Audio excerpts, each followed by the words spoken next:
kita ngelihat emang tadi kalau dilihat secara garis besar sektor-sektor yang mengalami penurunan adalah terutama untuk sektor-sektor consumer. Oke. Kalau sektor cap seperti perbankan, trennya masih naik. Betul. Mungkin kalau kita driver biasanya apa sih yang driver daripada harga saham itu?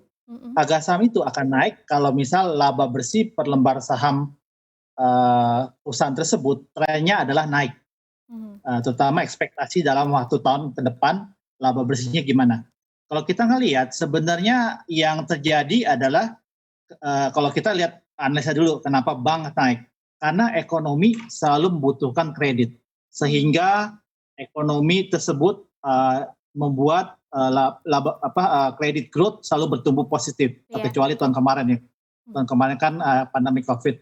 Sehingga dengan kredit growth yang cenderung positif itu akan membuat laba bersih perbankan cenderung naik.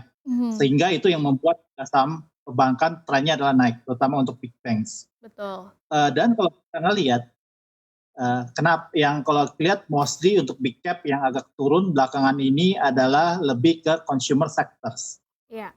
Kalau kita ngelihat mungkin tadi yang paling besar mungkin ini yang terkena hit adalah Unilever. Iya. Unilever ini kalau saya ngelihat, saya analisa itu sebenarnya ada beberapa faktor.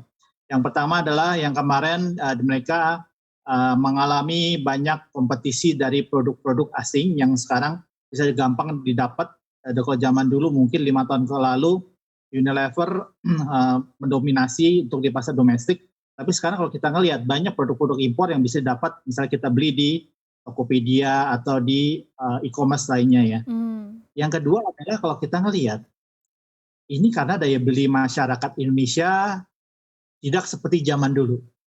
Kalau zaman dulu kita ngelihat bahwa UMR naiknya double digit. Kalau berapa tahun belakangan ini UMR kenaikannya adalah single digit. Sejak pemerintah memperkenalkan kenaikan UMR formulanya adalah GDP plus inflasi. Kita tahu bahwa GDP dan inflasi itu trennya adalah biasanya ada single digit. Apalagi tahun ini. Tahun ini adalah kenaikan UMR, mostly adalah 0%. Berarti itu sudah menunjukkan bahwa nanti pertumbuhan laba bersih perusahaan-perusahaan consumer ini itu tidak sebesar daripada historical level.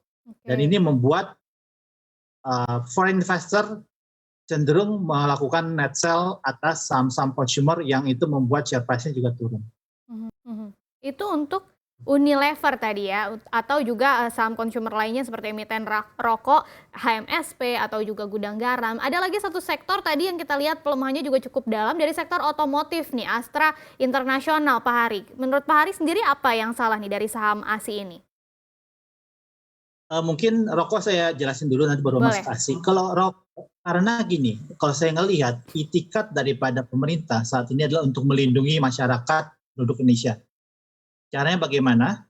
Caranya adalah membuat policy yang membuat produksi rokok atau penjualan rokok itu adalah max adalah flat dan harapannya adalah turun. Caranya bagaimana policy pemerintah itu adalah menaikkan cukai rokok yang cukup signifikan. Naikannya adalah kenaikan lebih besar daripada kenaikan UMR.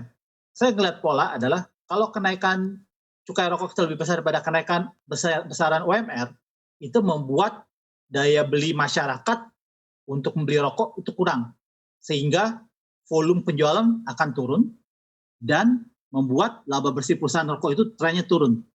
Kalau kita ngelihat trennya lah sejak kalau kita nggak gesture dari pemerintah yang naikin cukai rokok signifikan, laba bersih HMSP, laba bersih gudang garam, trennya adalah turun. Itu yang saya pikir bahwa hal-hal yang kurang bagus dalam hal kinerja pertumbuhan laba bersih perusahaan rokok. Mengenai Astra National kalau kita ngelihat, mungkin Bapak Ibu juga sudah menikmati yang namanya sekarang ride hailing. Seperti Grab, seperti Gojek, di mana dulu itu belum ada. Kalau kita kembali, let's say 10 tahun lalu, orang kalau mau transportasi, biasanya adalah mereka berkeinginan untuk membeli mobil roda 2, roda 4 ataupun roda 2. Sehingga dengan ada ride hailing ini, orang tidak berkeinginan setinggi zaman dulu sewaktu belum ada ride hailing. Karena orang pada saat ini seperti teman saya lah, berapa orang pikir, oh ngapain beli mobil? Kan sekarang ini udah nyaman dengan pakai smartphone untuk order Gojek atau order Grab, sehingga mereka dengan kenyamanan tersebut mereka tidak mempunyai keinginan yang tinggi untuk membeli mobil. Ya. Jangan lupa untuk menginstal aplikasi CNBC Indonesia yang tersedia di App Store dan Play Store untuk terus mengikuti perkembangan berita ekonomi dan bisnis terkini.